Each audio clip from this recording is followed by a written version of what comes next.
90.0 megahertz पर आप सुन रहे हैं रेडियो ऋषिकेश, जो आपकी अपनी आवाज है। आज बाल श्रम निषेध दिवस है और इस समय हम मुलाकात कर रहे हैं खास मेहमान उत्तराखंड बाल अधिकार संरक्षण आयोग की माननीय अध्यक्ष डॉक्टर गीता खन्ना जी से। मैम, आपका स्वागत है रेडियो ऋषिकेश में। धन्यवाद। मैम, आज बाल श्रम निषेध दिवस है। बाल श्रम निषेध दिवस पर हम आपका संदेश जानना चाहेंगे। हर बच्चे का अधिकार है अपनी संपूर्ण व्यक्तित्व का विकास, और इसके लिए बचपन में उसे अपने लिए समय चाहिए। ये विकास शिक्षा के द्वारा को करिकुलर एक्टिविटीज जैसे कि गाना, खेलकूद, डिबेटिंग, किसी भी रूप में वो बच्चा प्राप्त कर सकता है। लेकिन यदि बच्चे का अपना समय नौकरी करने में चला जाएगा तो कभी भी हम इन उद्देश्यों को प्राप्त नहीं कर सकते। मुझे लगता है कि हर वो बच्चा जो विद्यालय में नहीं है वो बाल श्रमिक है। जानकर अच्छा लगा आपका संदेश, और आपका कहना है कि जो बच्चा विद्यालय में नहीं है वो बाल श्रमिक है। क्या कारण है मैम बाल श्रम के? आज युग बदल रहा है, हम कहते हैं कि हम तरक्की कर रहे हैं, डिजिटल एज में हम आ गए हैं और बहुत सारी सुविधाएं हमारे पास आ गई हैं।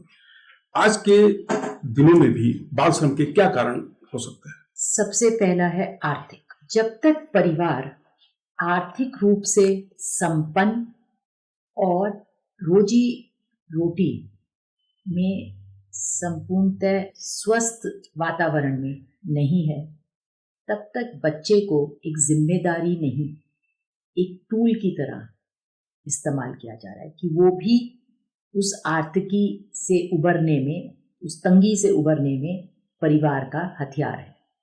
और ऐसे में ही माता पिता उन्हें बाल श्रम के लिए प्रेरित कर रहे हैं। मैंने ये भी देखा है कि पुराने ज़माने की तरह बहुत सारे लोगों ने, बहुत सारी संस्थाओं ने योगदान दिया है, और बंधुआ मजदूरी जैसे जो कुप्रथाएं थी वो अब नहीं है। लेकिन जब माता पिता ही अपने बच्चे को इस तरफ धकेलें तो उसको जड़ से मिटाना बहुत मुश्किल, और इसके लिए ज़रूरी है वो चेतना उन माता पिता में, ये बच्चा हमारी जिम्मेदारी है, हमारी सहायता का एक हथियार नहीं है। बुढ़ापे का साथी हो सकता है, पर उसका बचपन उसके हिसाब से जीने का हमें उसको अधिकार देना है, और अगर नहीं दे रहे हैं तो यह पाप है। तो धर्म के आचरण में बच्चे का पालन पोषण कैसे करना है, इसको भी संपूर्ण जगह देनी होगी और समझना हो। तो एक पूर्ण सामाजिक चेष्टा, सामाजिक समझ, और सभी में इस बात के प्रति जागरूकता जब तक नहीं आएगी, किसी ना किसी रूप में हम बाल श्रम अपने आसपास पाएंगे। सामाजिक चेतना की बात आपने की है, पर हम देखते हैं हमारे आसपास, हम बहुत सारे बच्चों को भी देखते हैं जो बाल श्रम में हैं और काम करते हैं। हम दुकानों में काम करते हुए बच्चों को देखते हैं, अक्सर ऐसा देखने को मिलता है। बात हुई है सामाजिक जागरूकता की। सामाजिक सहयोग कितना मिल पाता है इस बुराई के खिलाफ? देखिए, सबसे बड़ा सहयोग तो हमें उन लोगों से चाहिए जो सिर्फ कुछ सस्ती मजदूरी के चलते बच्चों को अपने यहाँ नौकरी देते। अगर सभी जितने भी हमारे उपक्रम हैं वो ठान लें कि मैंने किसी बच्चे को नौकरी नहीं देनी है, उनके बचपन को एक्सप्लॉइट करने की जगह वो कहीं हाथ थामे कि कोई बात नहीं अम्मा, आप अपने बच्चे को पढ़ाएं, मैं इसमें आपका सहयोग करूँगा, तो फिर कैसे नहीं बदलेगा समाज। तो सबसे बड़ा जो अवेयर है, जो कहीं एक उपक्रम चला रहा है, वो कुछ ना किसी रूप में उसमें कुछ तो समझ है, कुछ ज्ञान है, कुछ उसमें कैपेबिलिटीज हैं, तभी तो वो उपक्रम चला रहा है। भले वो ढाबा हो, भले कोई फैक्ट्री हो। तो एक तो उन लोगों से जो संपन्न भी हैं और जो पूरी जानकारी रखते हैं, समाज के इस इकोसिस्टम में एक अहम भूमिका निभाते हैं, वो अगर बाल श्रम को अपने मन से त्याग दें और बाल अधिकारों के लिए अपना कुछ योगदान सुनिश्चित करें, तो ये जड़ से खत्म हो सकता है। और दूसरा है वो अभिभावक या वो माता पिता जो अपने बच्चे को इस ओर भेजते हैं ताकि उन्हें कुछ पैसा और मिल जाए। बहुत समय से हमारे यहाँ फैमिली प्लानिंग्स हैं और हम कहते हैं हर सामाजिक जो भी हमारे प्रोग्राम्स हैं कि आप उतना ही बच्चा पैदा करें जितने को आप सुंदर बचपन दे सकें। तो एक बार अभिभावकों में भी अगर ये चेतना आ जाएगी तो फिर मुझे नहीं लगता कि कोई और कारण बचता है बाल श्रमिक पाने का। 90.0 मेगाहर्ट्ज पर आप सुन रहे हैं रेडियो ऋषिकेश और इस समय हम मुलाकात कर रहे हैं उत्तराखंड बाल अधिकार संरक्षण आयोग की माननीय अध्यक्ष डॉक्टर गीता खन्ना जी से। मैम, आपने एक बहुत शानदार जानकारी दी है। आपने कहा है कि सामाजिक चेतना की बात आप करते हैं, पेरेंट्स को अवेयर करने की बात आप करते हैं, लेकिन एक सवाल अक्सर उठता है, कितनी गंभीरता से लिया जाता है बाल श्रम जैसे मुद्दों को हमारे समाज में? लिया जाता है। सरकारें भी, बहुत सारे डिपार्टमेंट्स इस पे, ये देखिए जो आज बाल श्रम एक दिन का दिवस नहीं है, एक तो ये पूरे माह भी चलता है, लेकिन इसके अलावा भी डिस्ट्रिक्ट टास्क फोर्स जो डीएम की अध्यक्षता में बनी है, जिसमें पुलिस, एनजीओज और श्रम विभाग, ये सब लोग, सीडब्ल्यूसी के मेंबर्स, सब लोग भागीदारी करते हैं। समय समय पर ये अभियान चलाते रहते हैं। हम गंभीर हैं, लेकिन क्या कर सकती है सरकार? यहाँ डिस्ट्रिक्ट टास्क फोर्स बच्चे को रेस्क्यू करा, हमने उसको शेल्टर में भेजा और हमारे पास कानून है जहां हम एम्प्लॉय करने वाले को या भेजने वाले माता पिता को हम क्रिमिनल ऑफेंस की तरह ट्रायल कर सकते हैं और उनको सजा दे सकते हैं। लेकिन आप ये बताइए कि जिन माता पिता ने आर्थिक कारणों से अपने बच्चे को बाल श्रम में धकेला है, उसके पिता को यदि हम जेल भिजवा भी देते हैं दंडित करके, तो क्या हम उस इकोसिस्टम में कहीं कुछ इम्प्रूवमेंट ला पाएंगे?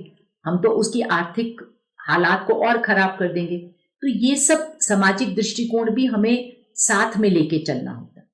एम्प्लॉयर को सजा देने में हमें बहुत हिचक नहीं होती है, क्योंकि वो सक्षम भी है, उसे जानकारी भी है।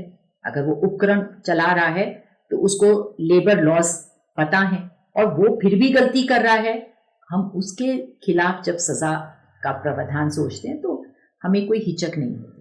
लेकिन जब अभिभावक को सजा देने की बात आती, कानून है, पर हम उस कानून को जब मानवता की दृष्टि से अप्लाई करते हैं तो मुश्किल सा वो एक फैसला होता है सीडब्ल्यूसी के लिए, श्रम विभाग के लिए, पुलिस के लिए।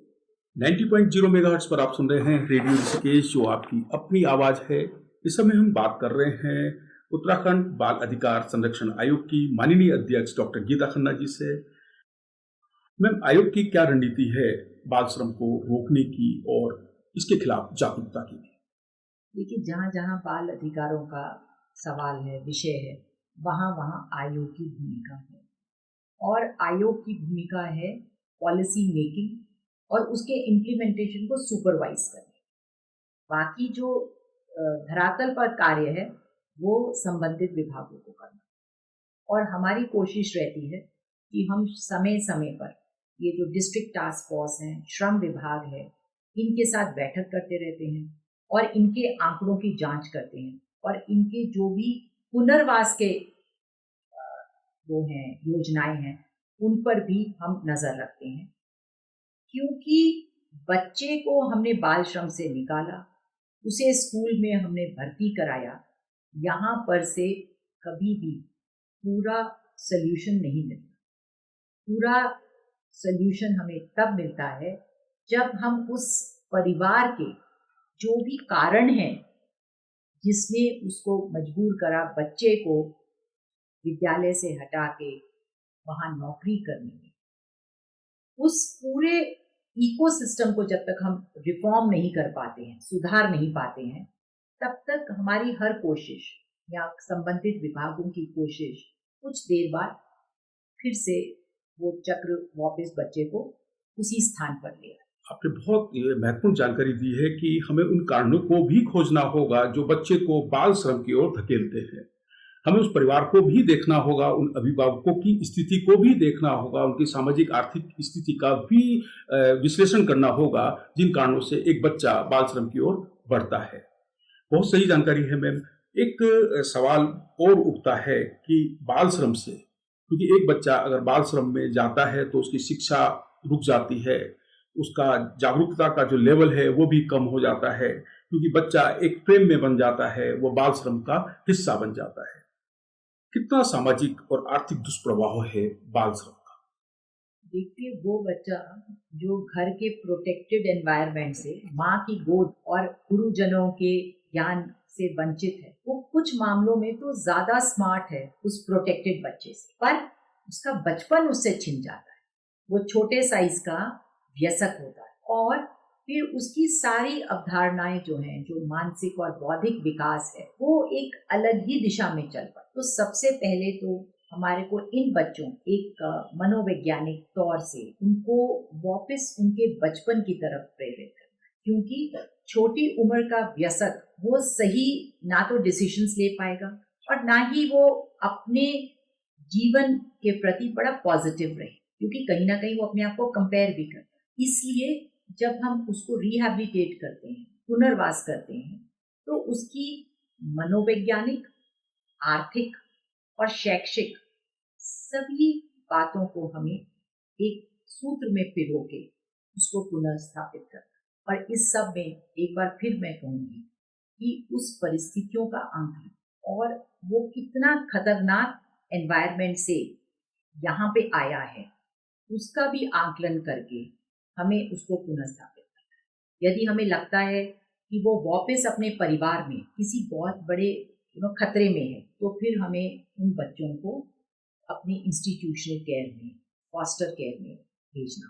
और अगर हमें लगता है कि नहीं, माँ बाप सिर्फ इग्नोरेंस की वजह से इस बच्चे को, तब हम माँ बाप से बात करते हैं, उन्हें बताते हैं कि कैसे विद्या, जो आज आप छोटा सा उसका फायदा लेना चाह रहे हैं, अगर वो कुछ करेगा, उसमें एक स्पेसिफिक प्रतिभा हमें दिख रही है, तो हम उस पे माता पिता को, उन्हें हम ये समझाने की कोशिश करते हैं कि आज की छोटे से लालच के लिए आप अपने बच्चे के बड़े भविष्य पे खिलवाड़ ना करें। और बहुत सारी बार उनको हम समझा भी पाते हैं। आपने बहुत अच्छी जानकारी दी है और मैम आपने बताया है कि जब बचपन छिन जाता है तो बच्चा समय से पहले मैच्योर हो जाता है, और जब समय से पहले मैच्योर हो जाता है तो इस बात की भी गुंजाइश बढ़ जाती है कि वो गलत दिशा में भी कदम उठा लेते हैं।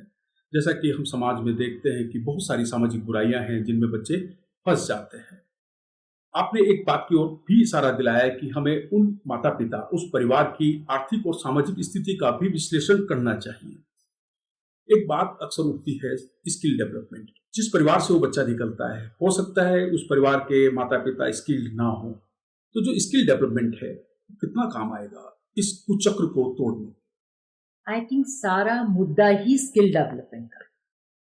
तो बच्चे का शिक्षा के साथ साथ हमारी नई शिक्षा नीति में ये प्रावधान भी है कि हम बच्चों को छठी क्लास से वोकेशनल ट्रेनिंग, और ताकि बच्चा पढ़ाई तो जाने, लेकिन साथ ही साथ वो कहीं पे एक ऐसा वोकेशनली इक्विप्ड हो जाए कि वो 16-18 साल की जो आयु के बाद अपने साथ साथ परिवार की आर्थिकी को सुधारने में काम आ सके। और ऐसे माता पिता जो कहीं इस गरीबी में के कुचक्र में सिर्फ इसलिए हैं कि उन्हें मालूम ही नहीं है कि कैसे वो अपनी आर्थिक स्थिति को सुधार सकते हैं, उनके लिए स्किल डेवलपमेंट प्लान में उनको एनरोल करना, और ऐसे ग्रुप्स को चाहे सेल्फ हेल्प ग्रुप्स के रूप में, चाहे किसी भी संगठन के साथ मिलाकर उनकी आर्थिक स्थिति को उनके सक्षमता के अनुसार एक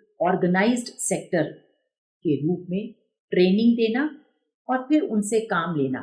आई थिंक बहुत बड़ा रोल है। इनफैक्ट सारा रोल ही वोकेशनल ट्रेनिंग, स्किलिंग और उसके द्वारा उनकी आर्थिकी को संभालने का। और जब से मैं आई हूँ, हमने बार बार खाली जो श्रम में बच्चे हैं उनकी बात नहीं, और उन परिवारों की नहीं, जो बच्चे हमारी इंस्टीट्यूशनल केयर में, वो भी शायद इस हालात तक कहीं ना कहीं आर्थिक लड़ाइयों से जूझते हुए इधर आए हैं। बचपन से कोई बच्चा भी गलत काम नहीं करना चाहता। तो जितने हमारे children in conflict with law juvenile system से हमारे पास आते हैं, मैं तो बार बार कह रही हूँ कि हमें अपने होम्स और इंस्टीट्यूशंस में भी इस स्किलिंग वाले फैक्टर को बहुत स्ट्रेंथन करने की, बहुत मजबूत करने की ज़रूरत है, ताकि कोई बच्चा यदि गलत रास्ते की वजह से इधर आया भी है तो वापस जाके उसी कुचक्र में ना फंसे और एक अच्छा व्यक्तित्व बनके, एक स्ट्रॉन्ग पर्सनालिटी बनके, जिसके हाथ में हुनर होगा वो अपने हुनर को इस्तेमाल करेगा। ये तो सामाजिक जो अंत्योदय तक हम अपनी योजनाओं को शायद अभी तक पूरी तरह से डिलीवर नहीं कर पाए, और जब हम अपनी योजनाओं को इन सब परिवारों तक ले जा पाएंगे तो मुझे पूर्ण विश्वास है हमने बहुत सारे बदलाव देखे हैं। हमारे पिछले 9 सालों में हमारे माननीय प्रधानमंत्री ने सारा ध्यान ही उस वर्ग पे है जो कहीं छूट गया था, और हमारी ये जो कोशिशें हैं, जो ये हमने योजनाएं बनाई हैं, इसको जैसे जैसे हम वहाँ तक पहुँचा के सबको उस मेन स्ट्रीम में ला पाएंगे, एक दिन ये कुप्रथा जरूर मेरे देश में खत्म हो जाएगी, मेरे प्रदेश में खत्म होगी, ऐसा मुझे पूर्ण विश्वास है। मैडम कह रही हैं कि ये कुप्रथा एक दिन हमारे देश से खत्म हो जाएगी, और हम भी सब चाहते हैं कि बाल श्रम खत्म हो जाए, बच्चों का बचपन फिर से उनके पास आ जाए, बच्चे फिर से खुशहाल जिंदगी जिएं, बच्चे स्कूल जाएं, पढ़ें लिखें, अपने घर का, अपने परिवार का, अपने देश का नाम रोशन करें। मैम आपने एक बात कही है ड्रॉप आउट्स की, कि जो बच्चे स्कूल से बाहर हैं उनको हम समझते हैं कि वो बाल श्रम का हिस्सा बने हुए। स्कूली शिक्षा में जो रुचिपूर्ण शिक्षा की हम बात करते हैं, और ये वर्षों पुराना एक अवधारणा है कि बच्चों को स्कूल आने के लिए प्रेरित करना, आयोग के नजरिए से स्कूलों में बच्चे कितनी रुचिपूर्ण तरीके से पढ़ते हैं या उनको पढ़ाया जाता है? जब हम शिक्षा को प्रयोगात्मक रूप में बच्चे को परोसेंगे तो उसे रुचि आएगी ही। तो पहली बात तो है कि हमें प्रयोगात्मक रूप में बच्चों को ये शिक्षा को परोसना, इतना आपस में कम्युनिकेशन और इतना इंटरेस्ट होना चाहिए कि जिस दिन वो स्कूल ना जाए उसको उस दिन अपने शिक्षक की कमी, उसका दिल अपने साथियों में वहां रमे, तो फिर वो कहेगा कि मैं जाना है। हमने बहुत सारी और भी एक्सपेरिमेंट्स हैं, योजनाएं हैं जो बच्चों को, माता पिता को प्रेरित करने के लिए हैं, जैसे मिड डे मील है, फ्री एजुकेशन है। मैं तो खुद अभी जाती हूँ, इंस्पेक्शंस पे जाती हूँ और मैं देखती हूँ कि बहुत सारे सरकारी स्कूल बहुत सुंदर काम कर रहे हैं, लेकिन वहां पर भी बच्चे बगल के प्राइवेट स्कूल में ही अभिभावकों द्वारा भेजे जा रहे हैं। और एक मुझे और मजेदार बात लगती है कि प्लेन्स में इतने प्राइवेट स्कूल हो गए हैं और सब बच्चा आर्थिक रूप से कैसे भी परिवार से आए वो प्राइवेट स्कूल की तरह रुक कर रहा है, लेकिन ज्यादातर टीचर्स प्लेन्स में पोस्टेड है। और रूरल एरियाज में जहां अभी प्राइवेट स्कूल की धमक उतनी नहीं है, वहां पर बच्चे सरकारी स्कूल में है लेकिन टीचर नहीं है। तो इस तरह के जो मिसमैचेस हैं उस पर काम हो रहा है, और आयोग की हमेशा से उस पर नजर रहती है कि कहाँ बिल्डिंग अच्छी नहीं है, कहाँ। इस बारे में मैं एक और आपको इंटरेस्टिंग पहलू बताना चाहूंगी कि आयोग ने एक बाल विधानसभा का गठन किया है। तो जिस डिस्ट्रिक्ट से जितने विधायक हैं, हमारे उतने ही बाल विधायक वहाँ काम कर रहे हैं, और ये बाल विधायक बहुत विभिन्न पहलुओं पे बच्चों के बीच में और बच्चों के साथ काम करने वाले लोगों के बीच में, शिक्षक, प्रधान, ऐसे आंगनबाड़ी और विद्यालयों में जा जाकर वो लोग काम कर रहे हैं, और उनके द्वारा हमारी सभी योजनाओं को बहुत अच्छे से, बहुत प्रासंगिक रूप में उनको बताया जा रहा है। हमारे बाल विधायकों ने बहुत सारे बच्चों को जो कि बाल श्रम में थे खुद बात करके, क्योंकि बड़े की बात समझ में आए ना आए, जब बच्चा उसे बताता है कि कितना एक्साइटिंग है स्कूल में जाना, कितना मज़ेदार है स्कूल, वहाँ खेल होता है, वहाँ दोस्त मिलते हैं और छुट्टियाँ भी होती हैं, और सुबह उठ के तो जाना पड़ता है, तो कोई बात नहीं, काम में भी तो हमें सुबह उठना पड़ता है, और वहाँ डांट भी नहीं पड़ती है, जैसा कि तुम्हारा मालिक तुम्हारे स्नेह नहीं रखता लेकिन टीचर तो हमारे से स्नेह रखती है। तो बच्चों ने एक एक डिस्ट्रिक्ट में कई कई बच्चों को वापस स्कूल तक पहुंचाया है, और बच्चों से बातचीत करके उनके अधिकारों के प्रति जब उनको चेताया है, तो कुछ बच्चे बहुत ही मोटिवेटेड होके, और फिर वो लोग ये भी देख रहे हैं कि वो बच्चे वहाँ बने रहें, मतलब खुद से एक ऐसा नहीं कि खाली स्कूल में, क्योंकि वो उसी गांव के रहने वाले हैं, तो मेरे आयोग के दूत बन के वो बच्चे उनको वहाँ तक लेके आए हैं, नशा मुक्ति में उनके लिए काम करा है, और गर्ल एजुकेशन में और चाइल्ड लेबर के बहुत सारे केसेस उन्होंने, क्योंकि वो गांव में रहते हैं, उनको पता है कि यार ये शाम को उस ढाबे पे जाता है, उन्होंने उन बच्चों को पकड़ा, रास्ते में उनसे बातचीत के द्वारा उन्हें वापस मेन स्ट्रीम में सुचारू जीवन में उनके माता पिता से बात करके ये काम हो रहा है। और आयोग की समाज में पेनिट्रेशन, एक छोटा सा डिपार्टमेंट है मेरा, 6-8 कार्यकर्ता हैं कुल मेरे पास, लेकिन जो मेरे बच्चों के रूप में एम्बेसडर्स हैं दूध में, क्योंकि ये पीयर है, इनकी बात बच्चों को समझ आ रही है। तो इस तरह से बहुत सारे हमारे एक सोच है, एक्सपेरिमेंट्स हैं, इनोवेशंस हैं, जिसके द्वारा हम अपने कार्य को पूर्ण करने में, अपने इस मिशन को पूर्ण करने में कहीं कोशिश में लगे। 90.0 मेगाहर्ट्ज पर आप सुन रहे हैं रेडियो ऋषिकेश, और इस समय हम मुलाकात कर रहे हैं उत्तराखंड बाल अधिकार संरक्षण आयोग की माननीय अध्यक्ष डॉक्टर गीता खन्ना जी से, और हम इस समय बात कर रहे हैं बाल श्रम निषेध दिवस पर। चलते चलते मैम हम जानना चाहेंगे आपका संदेश सिविल सोसाइटीज के लिए, उन बच्चों को उनका बचपन लौटा दे जो बाल श्रम में है, और बच्चों को खुशहाल बना दे, बच्चों के चेहरे पर मुस्कान लौटा दे। सिविल सोसाइटीज के लिए आपका संदेश जानना चाहेंगे। सिविल सोसाइटी के बिना तो कुछ भी संभव नहीं है इस तरह का सामाजिक बदलाव। सत्यार्थी जी निकले थे कहीं अकेले बचपन बचाओ लेके, और नोबेल प्राइज उन्होंने पाया, और आज वो एक पूरे देश विदेश में एग्जाम्पल हैं कि बच्चों की मुहिम, कि उनके सुरक्षा की मुहिम, उनके अधिकारों की लड़ाई हमें कहाँ तक ले जा सकती है।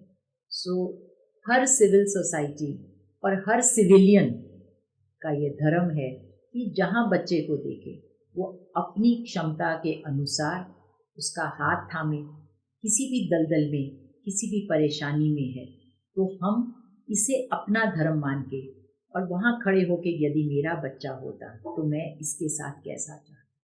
एक बहुत पुरानी स्टोरी है, पेनिसिलिन के आविष्कार से जुड़ी है, कि एक ब्रिटिश रॉयल अपने कैरेज में जा रहा था और उसने एक बच्चे को बहुत परेशान हालत में देखा और उसने उसका हाथ थामा और उसे अपने घर ले गया और पूछा कि तुम क्या चाहते हो, और उसने कहा कि वो पढ़ना चाहता है।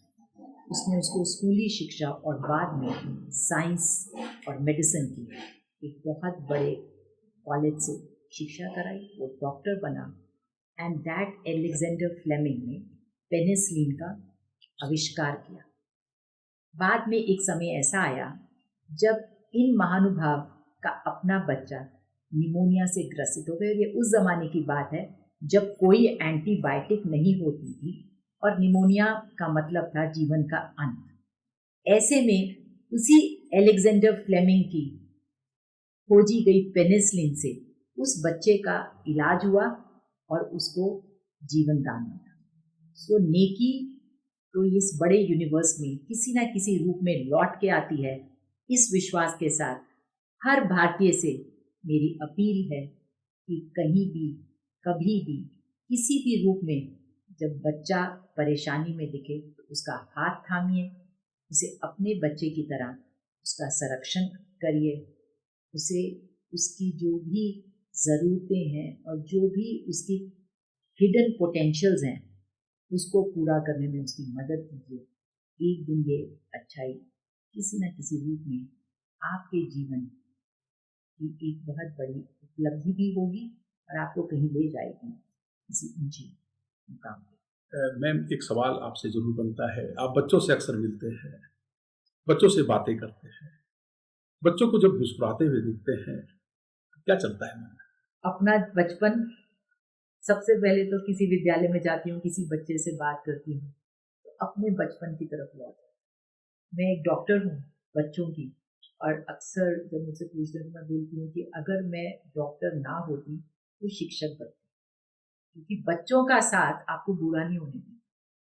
और यही कारण है कि मैं बच्चों की, जब डॉक्टर बनी तो बस बच्चों की खातिर बनी, लेकिन जब क्लिनिक में बच्चे आते थे तो ज़्यादातर कष्ट में, बीमारी में होते हैं, तो उनके साथ वो वाला माहौल नहीं मिल पाता। पेरेंट्स लेके आते हैं, बच्चे के साथ कनेक्ट नहीं बन पाता। तो उसके लिए ही मैंने फिर विद्यालयों से जुड़ी। यहाँ पर बहुत सारे छात्रावास हैं, डून स्कूल, वेलम्स, और मैंने वहाँ की डॉक्टर के रूप में इन विद्यालयों में अपनी सेवाएं देनी शुरू। इससे ये हुआ कि हंसते गाते बच्चे जो आते थे, मेरे से संवाद करते थे, जिनकी मन की बात मैं सुनती थी, और फिर वो लोग या कभी मैं देखती थी कि कोई किसी खास परेशानी से उलझ रहा है, डॉक्टर होने के नाते उनकी मानसिक स्थिति का भी अवलोकन कर लेते थे, और बाद में कभी उनके पेरेंट्स, कभी वो बच्चा खुद, या आज जब कहीं मिल जाता है और वो बोलता है thank you doctor, I remember those days. बहुत फुलफिलिंग होता है। आपसे बात करते हुए बहुत अच्छा लग रहा है और मैं तो चाह रहा हूँ कि आपसे बच्चों के बारे में लगातार बात करता रहूँ। मैं आपसे जानना चाहूँगा आपके बचपन का एक किस्सा जो आपको आज भी याद है और आज भी आपको प्रेरित करता है, नहीं मुझे कुछ करना है, हमें आगे बढ़ना है। आई थिंक एक तो बस ये कि एक दिन ऐसे ही बैठे थे परिवार में, हम 3 बहन भाई थे, मैं सबसे छोटी हूँ, और मेरे पिताजी बहुत ही culturally aware but modern father थे। मेरी माताजी को भी उन्होंने शादी के बाद संगीत की शिक्षा दी, और मतलब वो चाहते थे चहुमुखी विकास की तरफ उनका ध्यान रहता था। तो एक दिन रात को खाने के बाद हम बैठे थे, बोले कि यार मैं चाहता था कि मेरा कोई बच्चा डॉक्टर जरूर बने। उस समय डॉक्टर बनना एक बहुत बड़ी उपलब्धि थी। तो बोले कि यार इस बड़ी बहन की तरफ, बोले इसका तो दिल बहुत कमज़ोर है, और मेरे भाई की तरफ बोले कि ये तो नहीं इतना प्रेशर ले पाएगा।